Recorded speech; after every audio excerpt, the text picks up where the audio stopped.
The psalm continues describing the queen's glory. These verses reveal her inner and outer beauty.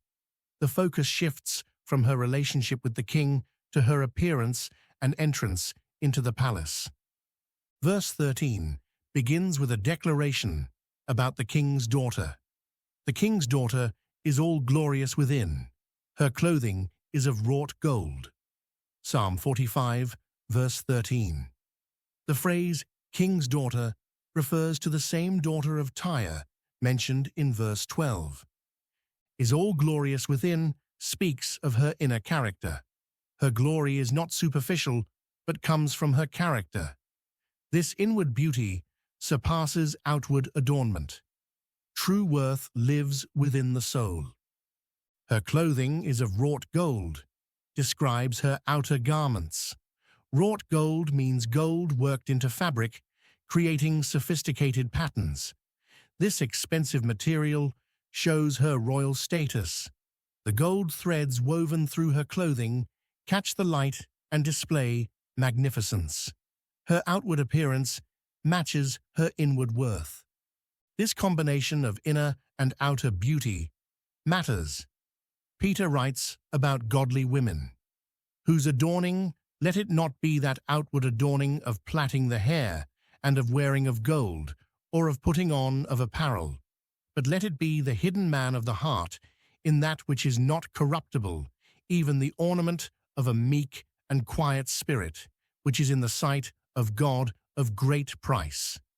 1 Peter 3, verses 3-4. The emphasis falls on inward character, though outward appearance is not ignored. Verse 14 continues describing her. She shall be brought unto the king in raiment of needlework. The virgins, her companions that follow her, shall be brought unto thee. Psalm 45, verse 14.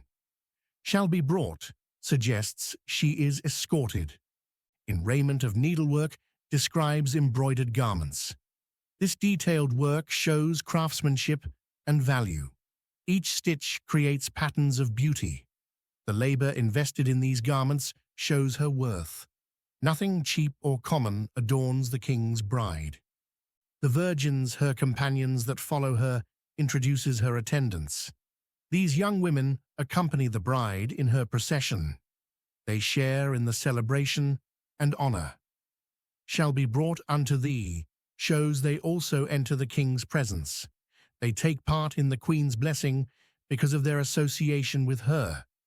This is reminiscent of the marriage supper of the Lamb in Revelation 19, verse 7. Verse 15 describes the procession's character. With gladness and rejoicing shall they be brought. They shall enter into the king's palace. Psalm 45, verse 15. The words gladness and rejoicing emphasize joy. This is not a somber occasion, but a celebration. The bride and her attendants approach with happiness. Shall they be brought, repeats the passive construction. They are escorted with honor. They shall enter into the king's palace, marks the culmination of the procession. The palace represents the king's dwelling and the center of his kingdom. Entrance into this place signifies acceptance and belonging. This passage points to Christ and his church. The church's glory comes from Christ's work. He beautifies his church, both inside and out. Christ also loved the church and gave himself for it, that he might sanctify and cleanse it with the washing of water by the word. Ephesians 5, verses 25-26. The church will be presented to Christ. This presentation happens upon his return, when believers enter his eternal kingdom. The procession described here foreshadows that glorious day. Believers will enter with joy, not fear or shame.